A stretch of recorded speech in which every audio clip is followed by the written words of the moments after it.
2 days after nearly 700 Xstrata employees were sent home and laid off, hundreds of members showed up to Wednesday night's meeting demanding answers about this unexpected hit.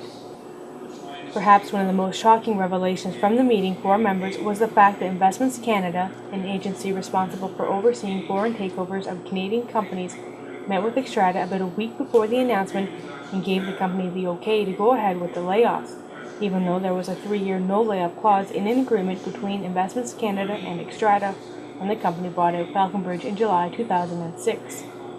We don't like what they did. We especially feel it's unbelievable that they would meet with the company and allow them to opt out of this agreement without even talking to the people who are affected.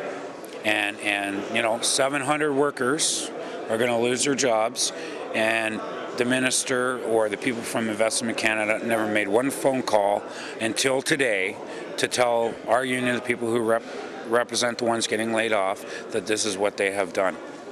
And I think that's atrocious, because members of Parliament are supposed to represent Canadian citizens, not Swiss companies.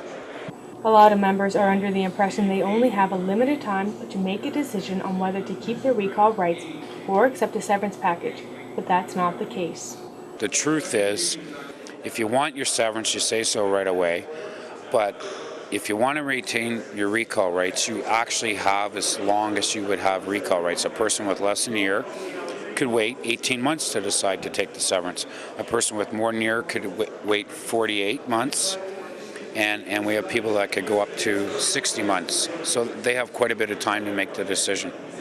For some, the reality of the situation still has not sunk in completely. At a time when those 50 and older should be thinking more about retirement than finding a new job, perhaps even in a different field, the idea of job hunting in these unstable economic times is daunting. I've got to go out there and look for another job. Hope that somebody hires me at 50 years old. I'm hoping. I've got enough experience, I hope, that'll get me through. As far as the pension, as far as benefits go, when I decide to retire, I probably won't have any or nothing compared to what I could have got offered here if they would have honored it. It's a sad day. I know our economy's in rough shape, but there's no reason why they have to be so blatant disrespectful for every employee that runs out of Xstrata. And then there are those who are just starting off with a young family. My wife doesn't work, we're both unemployed, and I don't know what I'm going to do. It's still not quite sinking in. It's just like I should wake up from a dream tomorrow or something, And for members who decided not to take the early retirement package offered at the end of last year, there are still opportunities for pension packages, but they won't be nearly as lucrative as the ones they turned down. A month and a half ago, I was offered a pension package. I turned it down because they said to consult a financial advisor, which I did. And the financial advisor told me if this would have been 2 years ago, to sign on the dotted line. Because the way the economy is and how much I've lost in my RSPs, they advised me to wait at least 30 months before signing on the dotted line. I took their advice.